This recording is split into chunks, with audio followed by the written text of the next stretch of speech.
हमारे साथ जुड़ गए हैं, तो कौन है? सीधे उनसे ही जान लेते हैं कि आखिर किस तरह से फर्जी तरीके से उनकी रिहाई हुई है। सुनील जी, आप पूरी जानकारी दें। इंडिया न्यूज उत्तर प्रदेश उत्तराखंड पर डंके की चोट पर हम सवाल पूछ रहे हो, डंके की चोट पर आप भी जवाब दीजिए कि फर्जी रिहाई हुई तो हुई कैसे, किस किस का हाथ है, कैसे फर्जी पूरा बेल बना। बिल्कुल बिल्कुल। नमस्कार, मेरा नाम सुनील कुमार है। मेरे पिताजी का नाम रामवीर। मैं कोठी बड़ा सादाबाद हूँ। और कोई भी मैंने इस तरीके की कोई भी रिहाई नहीं बनवाई है। मैंने बड़ा किया है, मुझे जेल प्रशासन ने जेल से ही रिहा किया है सुबह की मीटिंग में। 25 को सुबह की मीटिंग में मुझे रिहा किया गया है। मेरी हाई कोर्ट में बेल लगी हुई थी। मेरी फाइल टेक ऑफ नहीं हो रही थी। मैं परेशान था फाइल टेक ऑफ कराने के लिए। फाइल टेक ऑफ ना होने के कारण तो मेरी एक राइटर के थ्रू अधीक्षक उमेश सिंह से मेरी बात कराई गई थी। मैंने उनको सारी कंडीशन बताई कि सर मुझे इसकी दिक्कत हो रही है, मैंने मेरे कोई पैरवी करने वाला नहीं है और मेरे पे कोई आदमी नहीं है जो। मेरी आवाज जा रही है? जी जी जी। हेलो सुनील कुमार जी, मेरा आपसे सवाल है। मैं अजीत सिंह बोल रहा हूँ। क्या उमेश कुमार सिंह इस पूरे मामले में शामिल है, जो आप कह रहे हैं कि उमेश सिंह से एक राइडर ने आपकी बात कराई थी और फिर ये पूरा जो आर्डर बनाया गया, फर्जी बेल आर्डर, वो उमेश कुमार सिंह ने बनाया? और क्यों बनाया आखिर? ऐसे आपसे कौन सी उनकी रिश्तेदारी, आपसे कौन सा उनका लगाव था कि आपके लिए इतना बड़ा रिस्क उन्होंने ले लिया?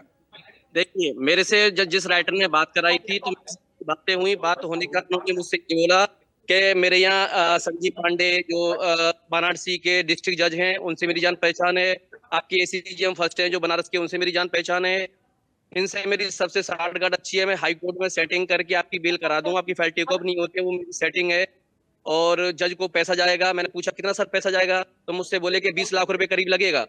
उसमें जज को भी जाएगा और ऊपर नीचे भी है, जमानती वांती का भी खर्चा आएगा आपका लीगल में 20 लाख। मैंने बोला सर मैं इतना पैसा तो नहीं दे पाऊंगा। तो मुझसे उन्होंने किसने बोला बात बोली आपसे? उमेश कुमार सिंह ने बेल बोली? क्या उमेश कुमार सिंह के और आपके बीच का जो तीसरा व्यक्ति था वो ये बात कह रहा था?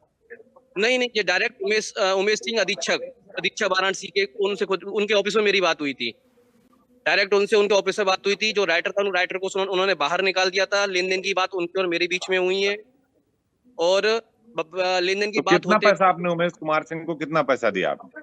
30 लाख की उन्होंने मुझसे डिमांड की थी। 15 लाख रुपए में डील फाइनल हुई थी। 15 लाख रुपए मैंने उनको पेमेंट कराया है तो जेल के क्या आपने बाहर। चेक के माध्यम से दी थी या फिर कैश पैसा दिया था आपने? कैश के माध्यम से उन्होंने अकाउंट में लेने से मना कर दिया, चेक लेने से मना कर दिया। बोले मैं सीधा सीधा कैश लूंगा और मुझे कैश चाहिए जेल के बाहर। उन्हीं के फोन से मुझे व्हाट्सएप कॉल कराई गई। मैंने अपने परिचित है जो मेरे विनीत कुमार भैया हैं, उनको मैंने फोन किया। फोन करके उनसे मैंने पेमेंट के लिए बोला। पेमेंट बोलने के लिए उन्होंने बोला कि आप आके इसी नंबर पर व्हाट्सएप कॉल कर लीजिएगा, मैं बाहर से रिसीव करा लूंगा। बाहर से सुनील, इन्होंने व्हाट्सएप कॉल की डिटेल आप दिखा सकते हैं? देखिए, वो तो अधीक्षक साहब का ही फोन था। मेरा फोन तो है नहीं, जेल में तो फोन चला नहीं सकते अपन लोग। वो भी रिकॉर्डेड कॉल होती है, 10 मिनट मिलती है यानी हफ्ते आप में। ये कह रहे हैं कि उमेश कुमार जेल अधीक्षक के फोन से ही आपने सारी बात की थी? आपके जो भैया हैं विनीत कुमार, उनसे जेल अधीक्षक के फोन से व्हाट्सएप कॉल पे बात की थी और विनीत कुमार ने ही ये सारा पैसा जो है जेल अधीक्षक को डिलीवरी किया, यानी 15 लाख रुपए की बात आप कर रहे हैं? जी, 20 लाख की डिमांड की थी और मैंने टोटल 15 लाख रुपए 10 लाख रुपए जज के नाम से लिया उन्होंने मुझसे। जो उस टाइम पे हाई कोर्ट में आशुतोष श्रीवास्तव जज थे मेरे, जो 69 नंबर बैठे हुए थे, कोर्ट नंबर 69 में। उनके नाम पर 10 लाख रुपए लिया और 5 लाख रुपए अपने लिए गए।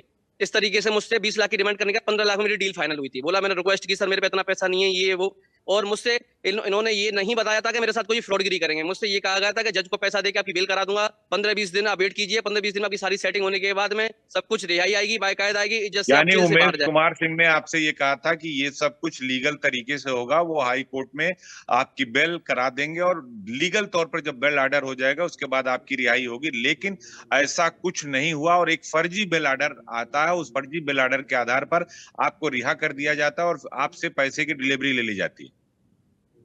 देखिए, मैं मीडिया से गुजारिश करना चाहता हूँ, ये मीडिया भी जानती है, ये जेल प्रशासन भी जानता है, ये मीना मैडम भी जानती हैं कि बंदी जेल में रहकर कुछ भी नहीं कर पाता है। बंदी परास्त होता है, सुरक्षा में रहता है। बंदी ना कोई फर्जी रिहाई बना सकता है, ना फर्जी तरीके से कोई भी चीजें कर सकता है। और चलो मान लीजिए अगर बंदी रिहाई मंगा भी लेता है बाहर से, किसी भी तरीके से मंगा लेता है, तो जेल प्रशासन मेरे हाथ से भाई मेरे हाथ से रिहाई तो नहीं देगा। और बंदी के हाथ से अगर जेल रिहाई लेगा तो फिर तो पूरा जेल जेल जेल जेल प्रशासन करप्ट है। भाई मेरे हाथ से रिहाई नहीं ली गई है, ना मैंने इस तरीके की कोई रिहाई मंगाई गई, मेरे साथ तो धोखा किया रिहाई गया है। आती है तो उसका वेरिफिकेशन भी कराया जाता है, उसका वेरिफिकेशन कराया जाता है संबंधित अदालत से। जो पेशकार होता है, जो सिपाही होता है, वो पूरा ऑर्डर लेकर आता है, उसकी बाकायदा ड्यूटी होती है, जेल में जाकर वो रिसीव कराता है, जेल वेरिफिकेशन कराता है, उसके बाद 1-2 दिन लगता है रिहाई होने में, सब कुछ वेरिफिकेशन कराया जाता है। कोई जब इमरजेंसी का मामला होता है तो लगातार सारे कागजात पूरे किए जाते हैं। इस मामले में तो सीधे आपको रिहा कर दिया गया, तो आप किसे दोषी मानते हैं? क्या इस पूरे प्रकरण में, इस पूरे जो 420 किया गया, जो फ्रॉड किया गया, अगर आपके साथ किया गया तो आप किसको जिम्मेदार मानते हैं? क्योंकि आपने मैं पैसा दिया है। मेरे साथ तो उमेश सिंह ने फ्रॉडगिरी की है। जो जेल अधीक्षक है उमेश सिंह वाराणसी के, उन्होंने मेरे साथ फ्रॉड किया है, मुझसे 15 लाख का पेमेंट लिया है, उन्होंने धोखाधड़ी की है मेरे साथ। मेरे से ऐसी कोई बात नहीं की गई थी कि आपकी फर्जी रिहाई बनाई जाएगी, आपको फर्जी तरीके से भेजा जाएगा, इस तरीके से कुछ नहीं। बिल्कुल बिल्कुल लीगल तरीके से मुझसे जेल से छोड़ा गया है, मेरा बाकायदा मुलाजा हुआ है, उसके बाद मेरी वेरिफिकेशन हुई है, सब कुछ हुआ है। जेल जेल गेट पे गया हूँ, मेरे साइन हुए, रिहाइयों पे साइन हुए जब मुझे छोड़ा गया। मैं कोई जेल से भागा नहीं हूँ, मैं कोई भगोड़ा नहीं हूँ।